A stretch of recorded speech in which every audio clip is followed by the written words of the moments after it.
What's going on, everybody? Arel Moody here. Super excited to do this week's AMA Ask Me Anything. For those of you who have never been to an AMA before, if you're watching this recording for the first time, the way these AMA works is that they're all about getting your specific questions answered.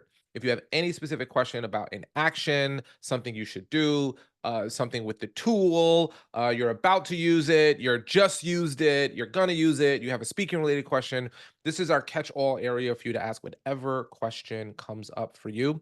If you have a question, all you have to do is go to the raise hand feature on the bottom and raise your hand wherever it's over there, I think, on the upper left hand corner.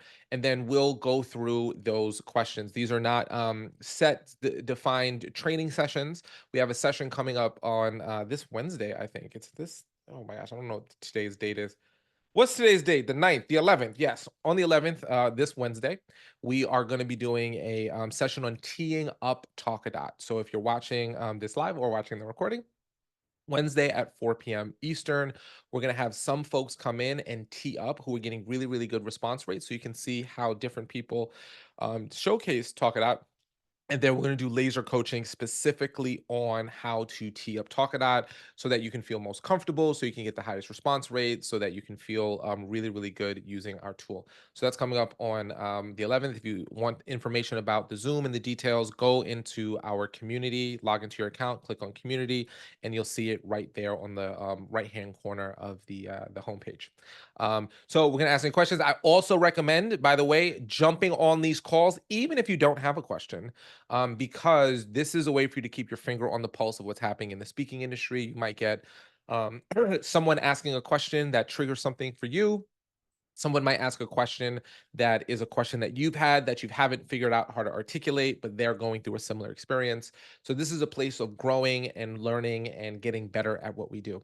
Our goal is to make sure whatever we can to lift and climb. There's more than enough opportunity everywhere we go than just what's available to us. So I'm a big believer in that. And one of the things that kind of guides everything that we do is our Talkadot manifesto. So what I'm going to do is read that manifesto, and then we're going to jump into the AMA session. So let me just pull this up. So the Talkadot manifesto: we are a community of professional speakers that view speaking as an honored craft that deeply impacts lives.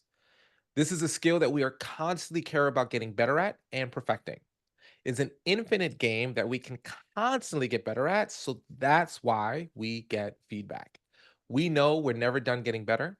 We know there's always another level, and we're endlessly pursuing that next level. Where others dial it in, we go to the next level. We realize that we should do everything we can to ethically grow our business, because the more we speak, the more lives we impact. We believe doing well while we do good in the world go hand in hand. We have big visions, but we take big action.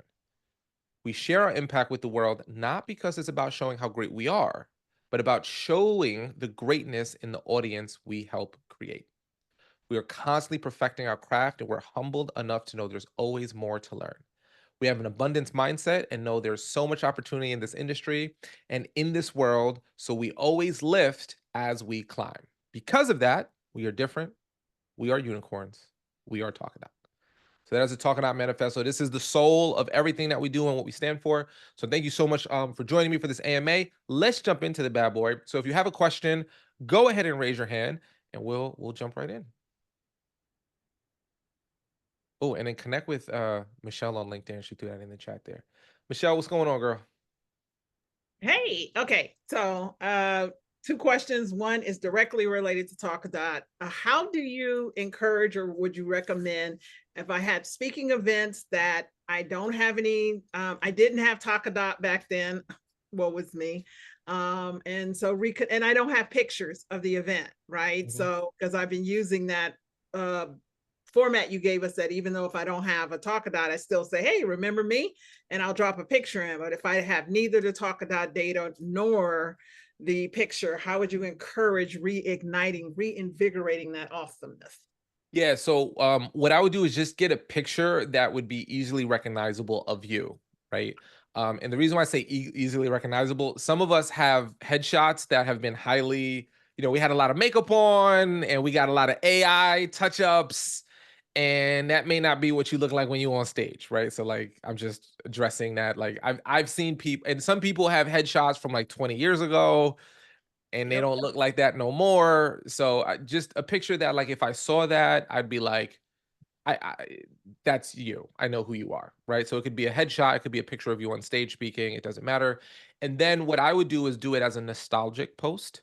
So, hey, Joe, you know what? I was just sitting here thinking about, June 2023, Yep. and when I spoke at the Georgia Alliance of Community Banks, and I knew that you were a member of it, and I just randomly jumped onto your LinkedIn page for whatever reason, and I saw that you're doing this thing, right? So you got to make it a little more personal, and it made me just want to reach out to you and check in and see how's things going. I mean, it's been a year, 2 years, whatever the time length is since we last connected.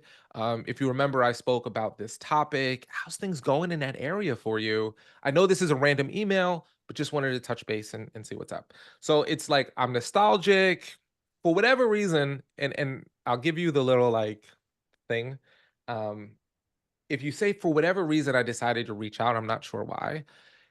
Occasionally, not always, but occasionally someone will say, "I can't believe you're reaching out, Michelle. I was just talking about you." Like, and then it feels like it's kismet. It feels like it's meant to be. It feels like it's, this divine planets aligning, right? So if I can like tie into that a little bit, and then I also acknowledge like, hey, I get this is random because what happens for a lot of people if they get a random message from someone, their guard goes up, so they immediately go, "What does this person want from me?" Mhm, Right? mhm. So you never want to go directly into an ask. You want to start more of a conversation and say, "Hey, I was just thinking about this. It's been a year. How's things going in that area? I know it's random, but I wanted to check in. Look forward to hearing from you." They'll get that, and they'll either go and remember to remind them what topic you talked about. If you remember, I spoke here on this subject. Wanted to see how that was going for you specifically. If it's still a problem for them, they're gonna say, "Man, I'm so glad, you're reaching out because I was just talking about this," or it's going great for them, and you can congratulate them and cheer them on. But if it's been a while and you don't have that, it's really just trying to reinvigorate that Yeah. conversation through curiosity. And I would recommend going on to LinkedIn and seeing if there's anything of interest that you could reference that's not weird, and if not, then just say, I was just thinking about you. And then see if they play ball. Because some people will totally ignore that because they're like, I don't know who Michelle is. Like, get out of here. Like, I'm not engaged. I'm super busy. And other people are gonna be like, oh my gosh, I remember her. I feel so like honored that she's reaching out. Or man, I still have this problem. And those are the people that you're reaching for, because then when they respond, you can go, oh wow, well, you could try this, you could try that. And then, and then that's when you broach the like, man, I wish there was an event coming up where I could speak at it and see you again, because that would be so wonderful. And just see if they take the bait. It's very gentle. It's very like subtle. Yeah, I like that. Yeah. I mean, and thank you. That kismet and divines. Like when I do the calls, sometimes Hmm. I get that. They were like, "Oh my God, I was just talking to somebody." So that doesn't happen all the time, but when it does, it's pretty much a great sign. So the Yeah. other question, it may just be more of a therapeutic question. Hmm. I had an introduction to a group of and I was attempting to use a new tool where I was doing the poll for us to all get on the call, and I dropped the ball on the follow-up. Had Wait, to say go. this again. Say what you're saying again. So I got an introduction from someone to meet with someone at a company, right? I Got don't it. know what's the Got it. name. Got it. Then Yeah. the person, they said, "Hey, we need to connect with Michelle." Like she was introduced by someone within the organization that they all hold in high regard. So Yep. I sent them a poll. I had a tool that I started using, the Zoom poll tool. Yep. First time used it, dropped the ball on the follow up, not Yep. paying attention, went out Yep. on, had eye surgery, bunch of stuff happened. And I'm Sure. like, crap, I let it go dead. How long has it been roughly? Roughly. I don't know, like six Oh, okay. weeks. It's not so bad. It's not so bad. Not so bad. So this Not so is more bad. of like, you know what? I need to say this out loud. So I go ahead and take care of this. Yeah. Yeah. Yeah. I really respect the person who gave me, I'm on the board with her of a something, and I really respect her. And I don't want to, no matter what happens, follow through. Yeah. So, one a month is not that bad. I met someone in August and, life gets in the way. If it was like 5 years ago, I'd be like, yeah, they don't know who you are anymore.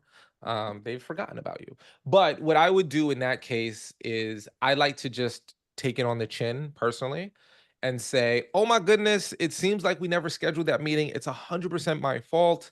But I value the relationship with that I have with Susan or whatever her name is, and I'd love, love, love to get this back on the ball if this is something you're interested in. Let me know if we can schedule something in the next 2 weeks. So I just go, I acknowledge it. Oh my gosh, I can't believe it happened. I make it my fault, even if it's not, even if it's their fault. I go, 100% my fault. Like, I didn't schedule it, but because of my respect for this person, I really do want to get this on the table. Let me know when in the next 2 weeks or so works. And then wait like 3 days tops if you need to follow up, and then send, hey, just wanted to make sure this, and just make that a priority. And it'll the good news is, and I don't know if this is a great analogy for everyone, because it's a little weird, but it helps my mind. You ever hear of like a celebrity who right now is like 35 years old, and when they were like 15, they find a tweet that they did, and people were like, when this person was 15 years old, they sent this terrible tweet. People remember 20 years ago as if it was today, right? Yes, they do. So sometimes when I've spoken to someone, like I was in Jacksonville, Florida last week for a speaking engagement, and I was like, man, when was the last time I was in Jacksonville, Florida? And I was like, it had to be like 2019. And then I looked and it was 10 years since I had been in Jacksonville, Florida. Oh, So wow. like people's concepts of times blend. So I wouldn't, you care about it more. Most people will remember you the same way they remembered you a month ago. Yeah. And then can you say there was one statement sentence you said, let me know if this is still Yeah, so it's oh my gosh, it fell. It's 100% my fault. I because of my respect for this person, I love you. Let me know if this is something you're still interested in. still interested on? Let me Let me know. know if this is something you're still interested in. I'd love to connect in the next 2 weeks or so. So this is what I have to say. Like I use Talkadot. I mean, I use ChatGPT a lot to write emails, but this, when you're doing this emotional, this type of email, it doesn't write this. It doesn't help me at all. That's This is right. why people need these kind of communities, because this is the humanness that the AI cannot do. Yeah, and AI is always good for starting. Yep. It's always a good starting place, but this is just experiential. Like I Yep. know that a little bit more than AI. So thank you. Yeah, yeah, thank you. Yes. Exactly. Thank you. That was perfect. That was why I was here. So You're now I welcome. get to hear all the awesome stuff. Okay, Dorsey, bring it in. I know you got something good. All right. Thanks so much, Michelle. I appreciate you. All right. Dorsey, what's going down in these streets? Hey, Rel. Thanks as always for your time and holding these sessions. Of course. I have a general, just speaking, kind of coaching related question. Yeah. So, I have a good friend at a construction company who was one of the first people to ever hire me to speak for like $500 back in the day, like Yeah. 2016, 2017. And Yeah. I've communicated new prices to him, like 5K keynote. I've tried to in proposals and on the phone and stuff, but he keeps like saying, well, we have a 1K budget. And I did something for him in March. I went to Houston. This morning I was out at a construction site doing suicide prevention week talk, like really important stuff that's like almost service that I want to do. But he's then giving my name to like the airport here and his other companies. And some of them are seeing those invoices go back and forth. And so it's like, I'm just going to be, I don't want a bunch of 1K speaking jobs. I'm happy to do it for this guy, Ian, I think. But it's not the best thing for my business to be with my family and take care of my own mental health. Right. So, I think I probably need to talk to him and say, hey, first of all, my question is like, do you ever do friends and family pricing for like the one client that has gotten you like $100,000 of business in lifetime because they've given so many referrals and I just do whatever I can for him. So if I'm going to do that friends and family rate, then what would you say like to preface this with him or have some kind of talk? He's so busy, I can almost never get a hold of him, but I could send him an email and just be like, I so appreciate you. Here's where my business is going. I know I used to charge, like he literally today was like, you pause so well. Like you're such a good speaker. I'm like, I've worked a lot in the past almost 10 years, you know? Yeah. Yeah. Yeah. So what are your thoughts? So I'll tell you what my journey is on that and my philosophy on it. I can't tell you if this is what you should do. I'll tell you what I have done, and then you kind of fill it in. I will do friends and family, and I charge $0 when I do friends and family. Mhm. Because the moment I charge 500 or 1,000, that's creating a number in their head. So if they're friends and family, like I'm literally speaking next week for a dementia conference. It is a friend of mine. I think it's an important topic. She's like, "We don't have a big budget, but I want you to be there." And I go, "I am donating my services to you." Because 0 is oh my gosh, Arel donated a service. 500 bucks. It's like now she's gonna think I accept 500 bucks. And I'm like, no, I was doing you a favor. But for someone with a $500 budget, it's a lot of money. They just to them, it's like I make 25 bucks an hour. She just made 500 bucks an hour. Shouldn't she be super happy about that? So my philosophy has been like whenever I've discounted my rate, whatever that number is becomes the number that people hold in their head for me. And I would rather take 0 Mhm. than take like again, if it's like, if I want to charge 5,000 like you and they have 3,500, sure, I'm gonna give them a price break. But when you start getting to that $500 rate, it's like for me, I would rather just donate it and not even take the 500 because then it eliminates any of that price like they believe I should be that price. I only do a very few amount of those donated events. I don't go on airplanes for those. I'm not driving 7 hours for those. Those are things that are in town, so I can do them, help, and get back. And then that makes me feel like I did good in the world and I care about the work and it helps, right? So I've just said the 500 bucks, and I think you're experiencing a little bit of why I might do that. It's not worth the hassle of what the 500 bucks benefit was now versus then, right? So that's number one. Number two, when you do it for free, the amount of what's the word I'm looking for?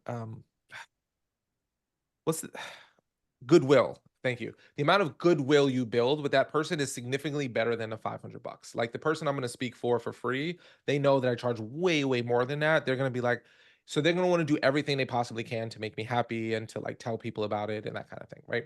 For anyone that I've done something with in the past that was like, hey, we worked with for 500, I will tell them, hey, I just want you to know, price sensitivity, like, we don't charge that anymore.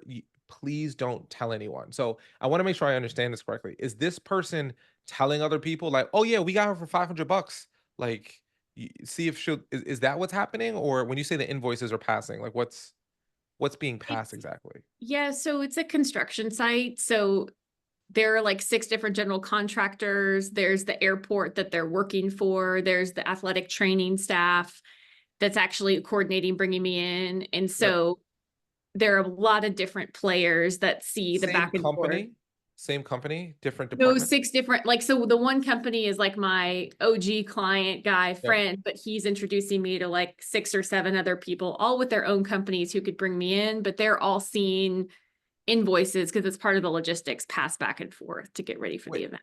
how do they see the invoice if they're different companies? Ian will put in an email like, my budget is 1K. Can you send the invoice and copy a bunch of people on it? Oh, okay. Have you had a conversation with your friend like, "Please don't do that"? Like, have you is that I don't know No. construction culture, so I don't know if they have to do that. Yeah, he just it's hard. I hear what you're saying about doing things for free and goodwill. It's just it's a big construction company. They prioritize this. They're posting me all over their social media. They should pay for it. Honestly, they should find more budget. The other speakers they were looking at were like 10K plus travel, and he just knows he can get me because I'll do stuff because I care about mental health and people. No, for sure. Yeah, so number 1, I do have whenever there is a price break, and all speakers give price breaks to someone. I Mhm. have never met a speaker who's like, "I only charge this and I never give a like that never happens. Like everyone gives price breaks, right? Uh-huh. Whenever you give a price break, part of that conversation needs to be, "Hey, listen, because I'm doing this because I care about the topic and I care about you, but we've got to keep the price confidential. So, please only keep this internal. Like, you have to say that. Okay. And if someone asks you about what you paid, if you can just say, "Oh, I don't discuss pricing. You should probably reach out to her for her current pricing." You have to tell people that because people will be like, "Oh man, we got her for 1,000." Like, yeah, like, you should totally reach out, and then you say 5,000 and they think you're trying to fleece them where you were giving this person the ill deal. So I would just say that to them, like that's a conversation via phone, not via email or in person. um what's done is done. There's not much you can do about like what people have seen, but letting them know like, hey, the reason I'm doing that is because I care, and it is because I think there's an opportunity here. So if you could just have, and I call it price confidentiality, if you can just maintain price confidentiality with me, I would greatly appreciate that. And most people will go, of course, like I've never in my entire career ever had someone be like, nah, F that. I'm telling everybody what you paid me. No, most people are like, oh my gosh, I'm super grateful. I think Jason has something here to add to that. Is that right, Jason? Yes. So even when I do discounts for speaking fees, friend, family, it doesn't matter. I always put within the email, my regular price is X. For you, I will do it for this price for this event. Then no matter what. Now, a rel is still correct. It still should be, please don't put out my prices. Because of course, just like the grocery store, just like KFC, just like McDonald's, it's going to be one price one week, and 6 weeks later, it's a different price. It's just like any other business. Speaking is no different. But I always put down, if I'm ever discounting for any reason, it doesn't matter whether it's 10% or $10 or 50%. My normal speaking rate is 5K.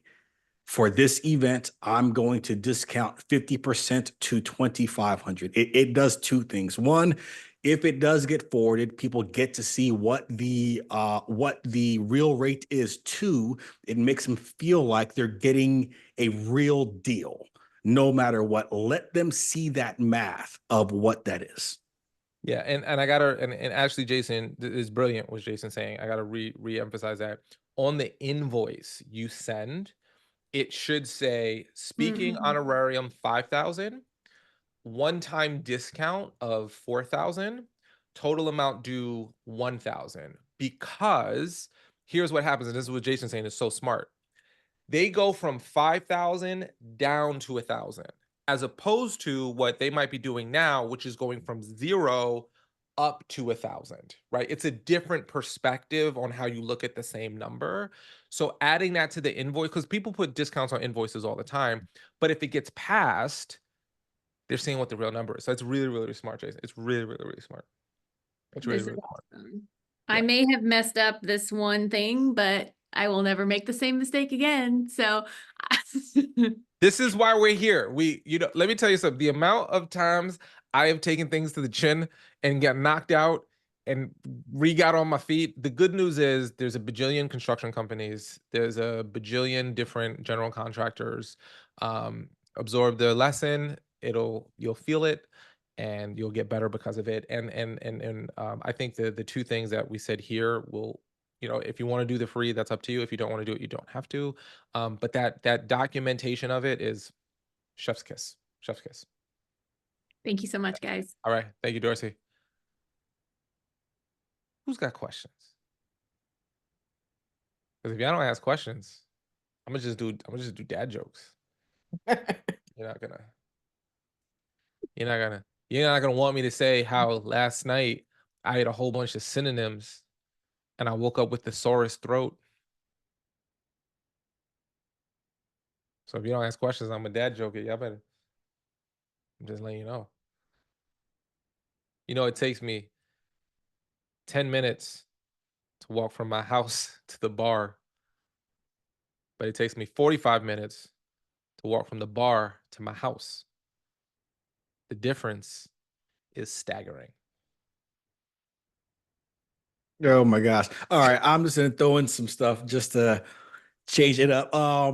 I definitely have to say, knowing your routine of how you reach out using Talkadot Mm. when you aren't using Talkadot on stage is a real tactic. And what I mean by that is that even when going back to Michelle and what she was saying of, what if I spoke with the group, I didn't use Talkadot back then, I maybe use the exact same talk now or a better version of it. You know, finding ways to be like, hey, by the way, I was just thinking of you because I did that talk for you last year back in July. I just recently did that talk. And the same vibe that I got from your group, I recently got last week at this event. Here's a snapshot of what I actually got Mhm.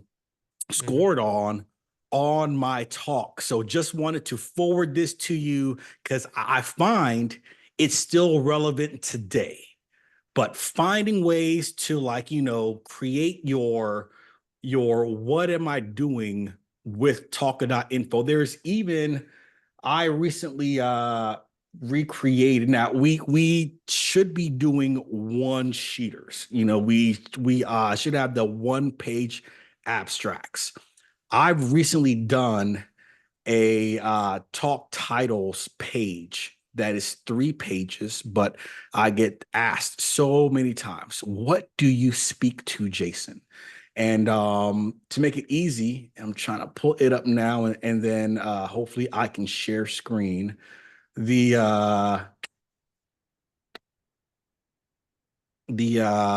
3 pager has my talk titles and then has my talka.info. Let me share screen now.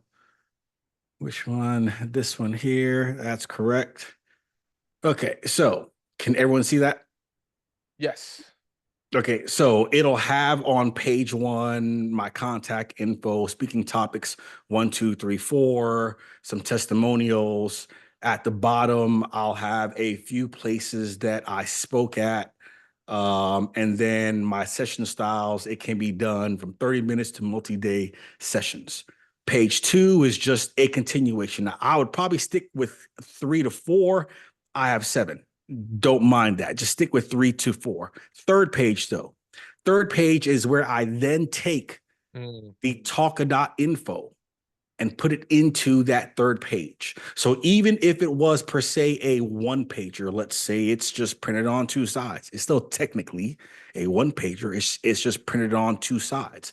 Yeah. But being able to find ways to use your data even like that, I've found that using this has been very helpful with sending that. Well, what do you talk to? And not only with the talk titles, but also having that that information there for them to see what I have and some of the feedback that I received. So something That's to keep great. in mind. If you could, if you can send me that, Jason, via email. One of the things that I love to do is these things are like I don't know how to describe them. They're like mementos. They're like, oh, isn't this wonderful? Like we like to have those and keep them. So if you could shoot it over to me, I'd love that. And you know, with your permission, if there's ever someone who needs an example, if that's okay, we can provide it. Can If do. it's not, you know, it's all good too.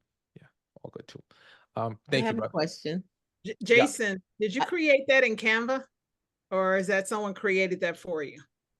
That was not in Canva. I just happen to be really good at using Microsoft Publisher. I know that makes me sound Ah, old, but I've been using Microsoft Publisher. See, Dorsey, you're laughing a bit too hard. I've been I mean, using I was that. expecting you to say I did that on my MySpace. That's a MySpace. Whoa, not that damn old. But no, yeah, I just know how to really get it on there quick, and churn that out and then save it as a PDF. Yes. well, I want to say I appreciate this is one of the things that Errol, you've committed. This my time is blocked for this unless I have something paid or opportunity. I'm here because the questions and this type of thing, it just fuels. Like I have a one sheet and I never thought about adding that part to it, to an additional page when I'm meeting people and they're like, yeah, I need to talk to the team about you. This is what elevates and takes it to the next level and really solidifies more yeses. So I have to appreciate the community and this is why coming to this meeting regularly, it's game changing. So thank you for that share, Oh, Jason.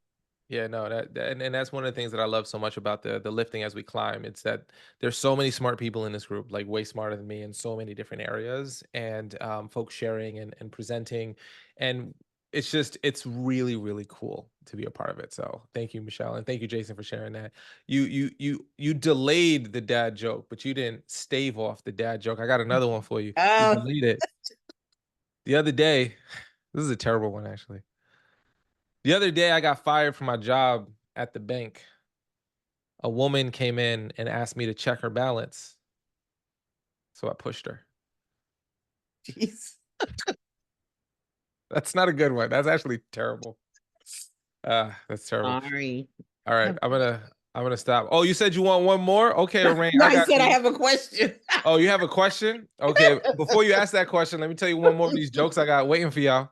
The other day, my wife told me I had to stop acting like a flamingo, so I had to put my foot down. If you don't go to a zoo, that's not funny. If you go to zoo, you be seeing them one-legged. All right, That's Deborah, what's up? So I know you have the upcoming session where you're going to talk about how people insert Talkadot into Yep. their conversation. But my question, I may not be able to make that, so I'm going to ask you this. So I have two engagements coming up. One is a podcast, and then one is a live event where I'm not actually using a PDF. I'm on a panel. Is there a way to incorporate? Yeah.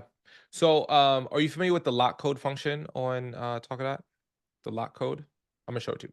I'm gonna show Okay. it to you. Hold on, let me pull it up. So here's how I'd recommend using Talkadot as a.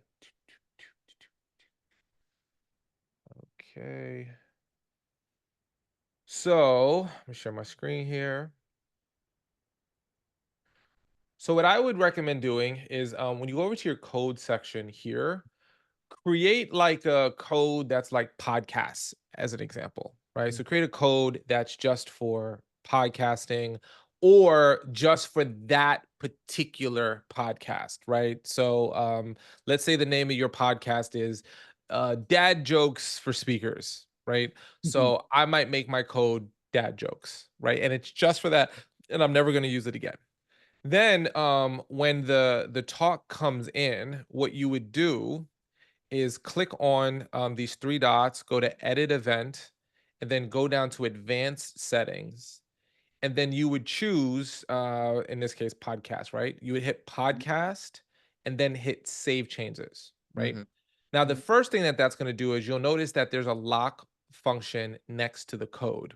Mhm. So a podcast is the type of medium where people will listen to it at different times in the morning, in the evening, a week from now, a month from now. So data is going to hit your report at all different times. And if you don't lock your code, it'll create all these stray responses that start filling into your Talkabout account. It's going to make it real messy. When you lock it, it pushes all of the data into one report, whether someone gave you feedback 2 days ago, 2 weeks from now, 2 months from now, anytime someone gives you feedback, it's going to go there. So that's the setup on this end. When you're actually on the podcast, what you'll do is tell the audience, hey, I'd love to get your feedback on what you thought about like this message that we're talking about. In the show notes, there's going to be a link to give me feedback. Let me know what you thought. And if you do give me feedback, I'm going to give you access to, and then you give them access to like a PDF or something that would be of interest to them. So their feedback is an exchange for that bonus that they would want based on what you talked about. So you can do it in the show notes, and then you can articulate by like literally not articulate, verbalize when you're on the podcast, because podcast is mostly an auditory platform. Mhm. So I would say, hey, listen, go to talk.ac/Arel. That's talk.ac/AREL. And if you go there, I want you to put in the code dad joke when you go to that link. And I want you to give me feedback on what you thought about my presentation. As a thank you for giving me your feedback, I'm going to give you access to a PDF that's going to show you how to eat Oreo cookies every single day, but still get six-pack abs. So if you want to know how to eat Oreo cookies every single day and still get six-pack abs, go to talk.ac/Arel, talk.ac/Arel, put in the code dad joke, and I'll shoot it over to you. So that way you're articulating it and you give it to your host to put it in the show notes, and it'll increase your chances of actually getting feedback. So I'm a regular contributor on a podcast and I appear Mhm. bi-weekly. Mm. So do I use the same code for the show, or do I have to put a new code in every time I appear? Well, is it more important to you to get feedback on each episode that you're on, or is it more important that all of your podcast feedback is in one place? That's a good question. I'll tell you how I would answer both of those questions, right? Mhm. If I'm trying some new content out, or if I'm doing something new and I want to know what people think about that, then I would use a new code every time I did it. I Mm, personally don't particularly care for that. I just want to know, what are people who are listening to me on podcasts saying about me. mm, So I'll use the same code and I'll lock it if I do that, right? So I don't do that all the time when I go on podcasts. Like, I was just on a podcast like today, actually. I was a guest on a podcast, but they were talking about Talkadot the whole time, right? Like, they were talking because they were so excited. It was really wonderful. So because they talked about Talkadot so much, the person who interviewed me put their referral link into the show notes. That's way more valuable to me mhm, than sending them to give me feedback. If it was a podcast where we weren't really talking about Talkadot, but I believe that like this audience should, then I would ask for the feedback. So my personal take is I do one code for podcasts, funnel all of my podcast feedback into one report. If I'm ever trying something new, or if I care what people think about something new, then I would create a new code and still lock it the same way. Good idea. Okay. Yeah. Okay. That Cool. works. All right. What's the podcast? Let's get a little promo for you. Oh, it's Your Business in Digital. And Ooh. it teaches businesses how to strategize and tactics to use in their digital marketing. And I talk about video marketing, using video in your digital marketing. So our season 5 is premiering, I think September 22nd, I think, or 23rd. I gotta Okay, check. great. That's good advice. Okay. Wonderful. We'll give it a try. If you have any questions or concerns, let us know. Okay. All Thanks. right. Thanks for That coming. is genius, man. I've been on so many podcasts and I did not think about Mm-hmm. adding that in on You know, podcast. because what's funny about podcasts is that it's a it's a black hole, right? It You go on is. a You're shouting podcast, into a dark room and you don't know, is you don't anybody know. listening? You don't Yeah. know. No. What do they think? Is this going? Is this landing? Is it going? Like, and then you can start bringing people in and start adding them to your list and start sending them content. And so, and again, with podcasts, just to set expectations, you're not going to get like, well, number one, how many people listen to someone's podcast, right? Like, that's step one, right? Like, how many listens per episode, and then you're going to get a percentage of those people, but it's not going to be the same as if it was an in-person keynote. But I've gotten speaking engagements from podcasts because people like heard it and got into my world and stayed in, and then they got so I just need to one, and it's worth my time and energy and effort. So Mm-hmm. yeah, for sure, Jason, I definitely recommend it. And oh, by the way, and I'll just I'll share this here. Um, is yeah. So let me do your link here. Let me show you that. So a couple of things to keep in mind when you are sharing your code to give feedback in the show notes. When you're doing the show note code, go over to whatever your code is, right? And then click on the three dots and go to copy code link. Okay. That link, I'll show you how it looks a little bit different here. Okay. That link has this text added to the URL. So whatever your code is, so if it's podcast, let me do podcast just so it's not like Childs is Laura's last name when I was showing them how to use the tool. Okay, podcast here. So go three dots, copy code link here. And then you see, I was going to say question mark code equals podcast. So that's the link you want to give to your host. And then they're going to say, give Arel feedback, click on this link. And then they're going to hyperlink to it. When they go to that link, when they go to that link, it's going to be the same thing as if they scan the QR code on your slide. It's already embedded in. However, if they just go to talk.ac/Arel, which is my URL, I'm going to show you how to get there in a second, Lorraine. They've got to type in the word podcast here, and then it'll move them over to this page. So if you use your code link, your code URL, it just ensures there's less human error where someone's going to be like, what's the code? I didn't know there was a code. Maybe the person doesn't put it in. So you always want to, if you're using a podcast link, you want to do copy code link, which again, you just go to the three dots where it says actions and then copy code link. And that's the one that you send. If you want to see what your URL is, just click on your settings on the left-hand side right here. And where it says Talkadot handle, that's your URL. That's kind of like your Instagram handle, at Aurel Moody or whatever it is.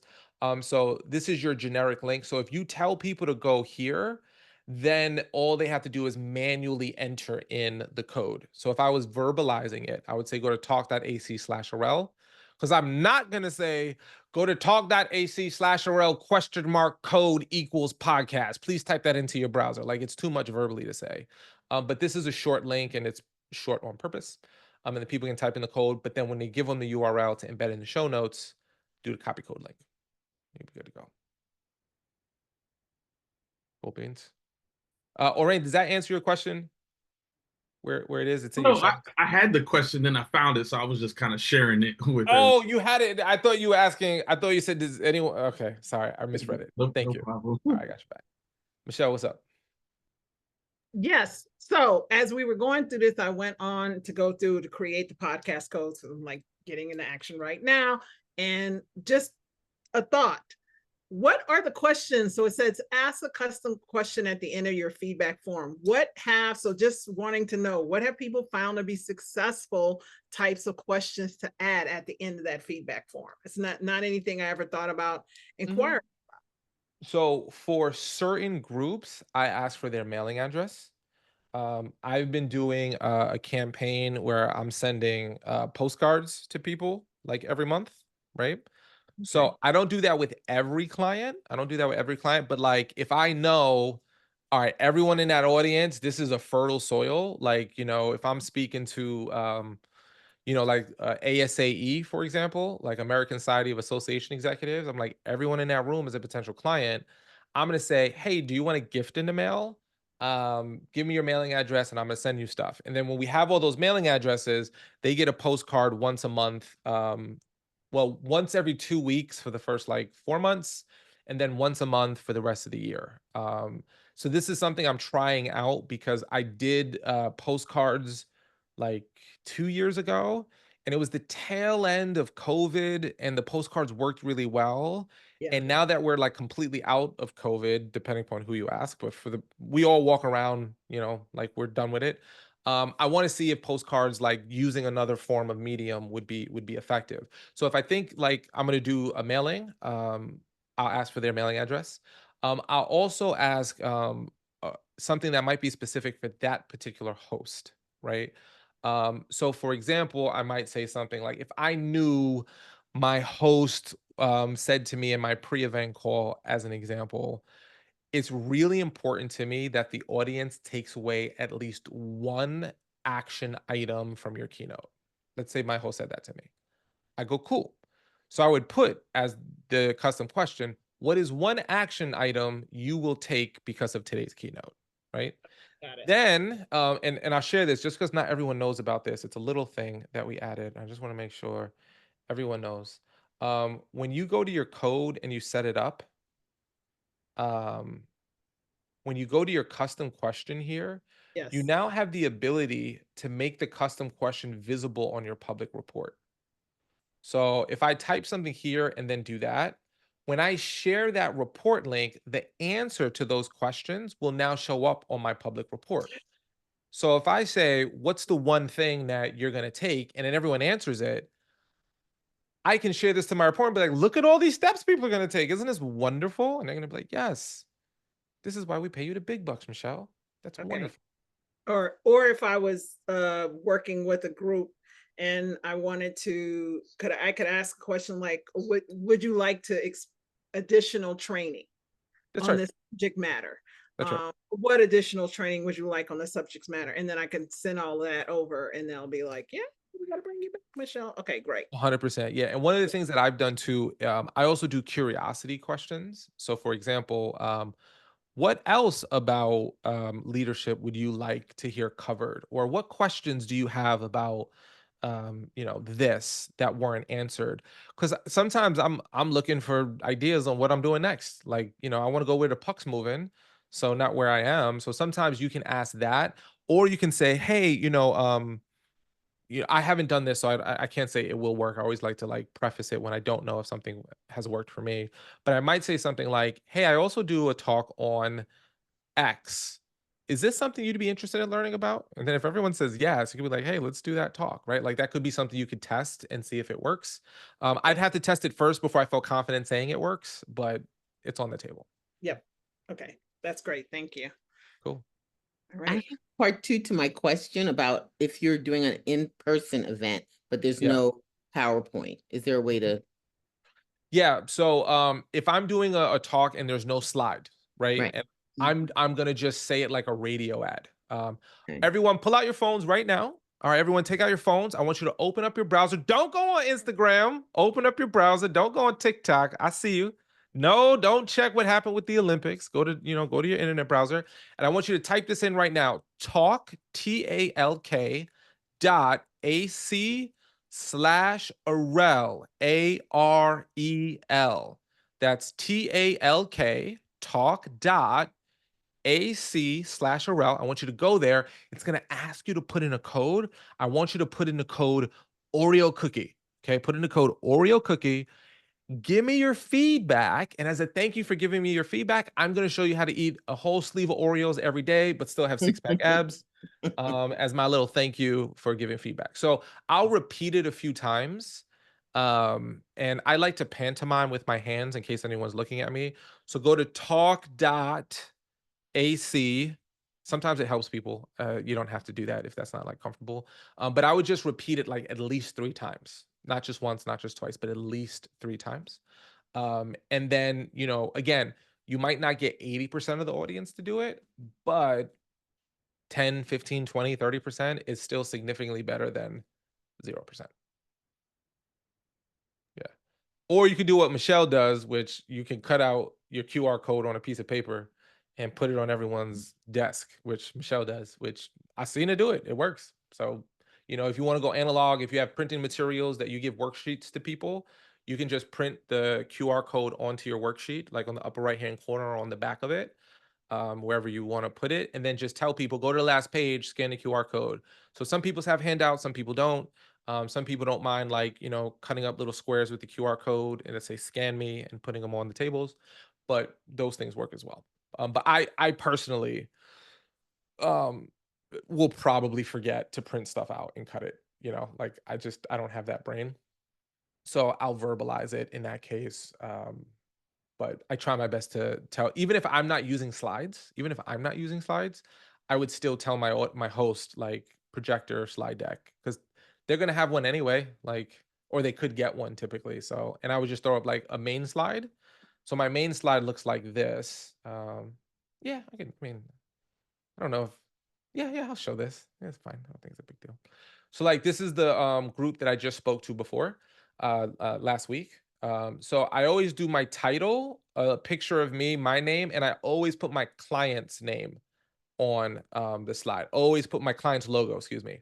I always put my client's logo on the slide. So when I'm presenting, it just looks it looks a little more personalized. It's a little, it's very simple to do. It's just a little personalized thing. So if I personally don't speak with slides, um, and I wanted to still use Talkadot, and people are like, oh, but I don't have slides. Like literally, this would be my whole slide deck. This would be up while I'm presenting, and it's just there in the background.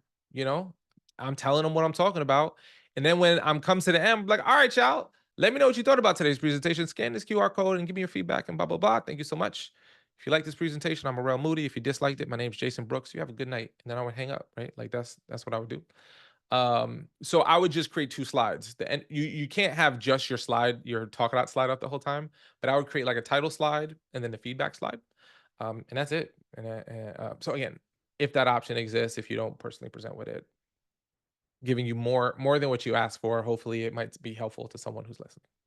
No, this was great because I know when I was talking to somebody about Talkadot, they had something coming up that they weren't going to be using any slides, and I told them maybe print your QR code on some paper and you can have that around the room. But I didn't think about having the ability to verbalize it using, your Talkadot handle. So this was good stuff. Yeah, and that the handle right here, if anyone ever forgets it, it's always on your screen. Sometimes people are so visually looking at the QR code on the left-hand side that they forget that like it's right here. So you could just tell people talk.ac/that. And that's one of the reasons why I personally might recommend that if your URL is mad long, shorten it. Because if you ever have to verbalize it, if you ever have to say it, it's always much easier to say, go to talk.ac/Arain versus go to talk.ac/Arain Williams, best motivational speaker in America, right? Like it's a cool URL if you're clicking on it. It's a terrible URL if you have to, verbalize it. Cool. Awesome. We're coming to the top of the hour here. This was always fun. I could always do more dad jokes. The other day, Wait, can I add on one more piece? You know me. When it comes down to the logos of the company, yep, and this isn't exactly Talkadot, but when you're sending your proposal, also use their logo on your proposal as well. It 100%. definitely builds that they already see you doing something for them on their stage. So absolutely on the slide using their logo. I would even put it on the Talkadot slide where they are going to scan, have it at that bottom right-hand corner of their logo. And then, of course, when you're sending your abstract or proposal, whether you're telling them how much you charge or not, they could just want just the abstract. Make sure you have their logo on it as well. It makes them feel like you have created this just for them. That's 100% right. I can't stress what Jason's saying enough there because when you get a proposal that just looks like someone just spit it out, just taking an extra little like 30 seconds, an extra minute to make it like I went a little more for you. It's surprising how what is it? What is the quote? I'm gonna say it wrong. It's a really good quote. It's like there's less traffic in the extra mile. Like putting their logo on is the extra mile. There's way more traffic in the generic, just kind of spit it out stuff. So what you're saying is just 100%. Those little things, if I'm looking at 3 proposals and mine, all things considered equal, but you got my logo on it, that's the one that wins. It stands out just a little bit. Again, Jason delayed the dad joke, did not stave it off. Okay, so I'm gonna let y'all go. Sorry, I'll leave y'all with this. You ever had one of those weird social experiences where someone waves at you, but you're thinking they're waving to the person behind you, so you don't react? You ever have that? Yeah, that happened to me the other day. In other news, I lost my job as a lifeguard.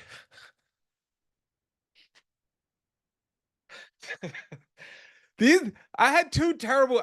They felt terrible coming out of my throat. Like I felt the terribleness, and I could have put it back down, but I said, you know what? Let's just go all the way. I apologize. I'm gonna get better dad jokes next time. Thank y'all for being here. If y'all appreciated the dad jokes, my name is Arel Moody. If you did not like my dad jokes, my name is Jason Brooks. I'll see y'all Wednesday, September 11th, 4 p.m. Eastern. I'm out.